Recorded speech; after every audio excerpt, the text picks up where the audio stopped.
Episode 253 खत्म कर दो।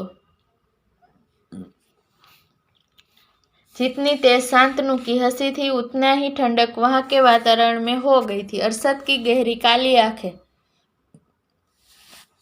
शांतनु पर थी। उसने सिगार का कुछ कस लगाया और अचानक से हंसने लगा।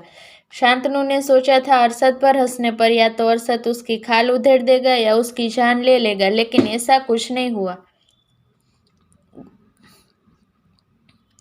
गुस्से अपने आप खोने की बजाय अरशद ने हंटर को हाथों से छोड़ दिया और शांतनु के बेहद करीब आकर उसके मुंह पर सिगार के धुएं को छोड़ते हुए उसके कान में बोला, सुना है तेरी शादी हो गई है, बहुत सुंदर है क्या? तू कहे तो उसे यहाँ ले आऊं? यह सुनते ही शांतनु का चेहरा पीला पड़ गया। उसने अरशद को ऐसे देखा जैसे उसने कुछ गलत सुन लिया हो। अरशद हो या एडी, उन दोनों ने कभी अपने बदले या राइवली में परिवार और औरत को शामिल नहीं किया था। शांतनु को अपनी बिल्कुल परवाह नहीं थी, लेकिन उसे अपनी बीवी से बहुत प्यार था और यह उसकी आंखों में दिख रहा था। अरशद सिगार के कश लेते हुए 4 कदम पीछे हो गया। उसने एक चुटकी बजाई और एक सोफा उसकी खिदमत में शरीफ कर दिया गया। सिगार को पैरों से कुचलते हुए अरशद सोफे पर बैठ गया। उसने कुछ 20 सेकंड शांतनु के बोलने का इंतजार किया और जब शांतनु ने कुछ नहीं कहा तो अरशद शैतानी मुस्कान लिए अपने आदमियों से बोला, इसकी बीवी को ले आओ। शांतनु अब भी खामोश रहा और खुद को तसल्ली देते हुए मन ही मन बोला, अरशद मैं तेरी रग रग से वाकिफ हूँ। तू मर जाएगा लेकिन एक औरत को कभी मोहरा नहीं बनेगा। हालांकि इस बार शांतनु गलत था। अगले 5 मिनट बाद इमारा सीढ़ियों से एक औरत को उसके बाल से खींचते हुए नीचे ले आई। वो औरत कोई और नहीं, सुपर मॉडल मिस इंडिया रह चुकी लावण्या कोहली और शांतनु की वाइफ थी। लावण्या रोते हुए खुद को इमारा से छुड़ाने की कोशिश करते हुए आगे हाथ जोड़कर आज़ादी की मिन्नतें कर रही थी। जब शांतनु ने अपनी बीवी की ऐसी हालत देखी तो वो अरशद पर चिल्लाया, अरशद यह तो ठीक नहीं कह रहा। एक औरत को मोहरा बना रहा है, अपने रूल्स के खिलाफ जा रहा है।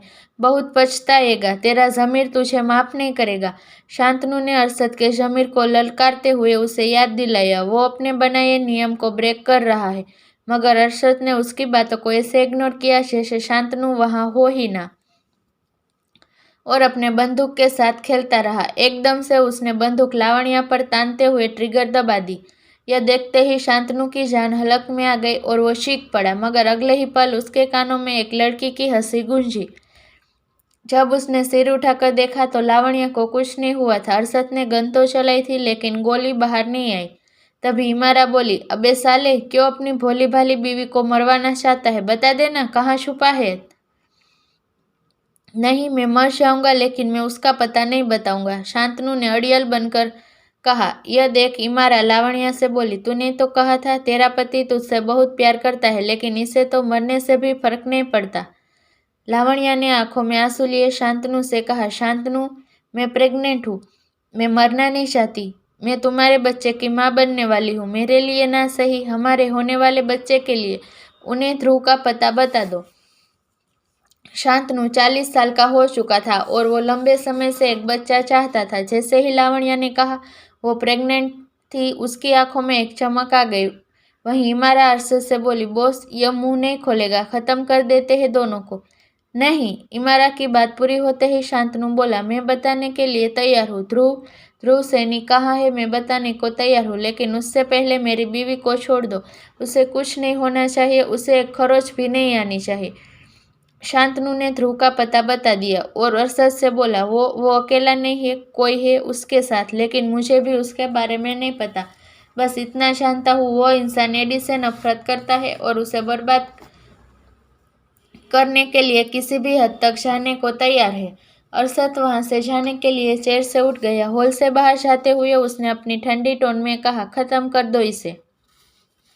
और उसके इतना कहते ही रेड डेविल्स मार्क्स पहने उसके आदमियों ने शांतनु को चारों तरफ से घेर कर उसे गोलियों से भून दिया। शांतनु को चीखने चिल्लाने का भी मौका नहीं मिला। एक भयानक मौत के खेल के बाद कश्यप निवास में सिवाय शांति के कुछ और नहीं दिखा। देखते ही देखते हॉल के बीचों बीच एक गड्ढा खोदकर शांतनु को दफना दिया गया। लावण्या ने अपनी जिंदगी में पहली बार ऐसा कुछ देखा था। वो डर से सदमे में चली गई थी। अचानक से इमारा की आवाज़ सुनकर वो कांप उठी। इमेरा उससे हंसते हुए बोल रही थी, तुम तो मंची हुई एक्टर निकली। फिल्मों में काम करने के बजाय तुम इस बुढ़े के चुंगल में कैसे फंस गई थी। लावण्या को समझ नहीं आया वो इमारा की बात पर हंसे या रोए। वो तो बस शांतनु से छुटकारा चाहती थी। शादी के बाद शांतनु ने उससे उसकी आज़ादी छीन ली थी और हमेशा बच्चे के लिए प्रेशराइज करता था, जबकि वो एक मॉडल थी। उसने शांतनु से शादी सिर्फ पैसे और बॉलीवुड में कामयाबी पाने के लिए की थी। वो माँ बनकर अपना फिगर खराब नहीं करना चाहती थी। अरशद कभी औरतों को टारगेट नहीं करता था, इसलिए इमारा ने लावण्या को ऑफर दी। अगर वो उनका साथ देगी तो वो न सिर्फ उसका शांतनु से पीछा छोड़ा देगी, साथ ही उसकी प्रॉपर्टी में भी उसे हिस्सा मिल जाएगा।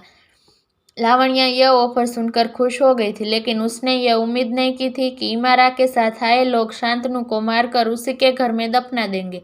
इमारा ने लावण्या की पीठ थपथपाई और वहां से चली गई। लावण्या सदमे में उसी जगह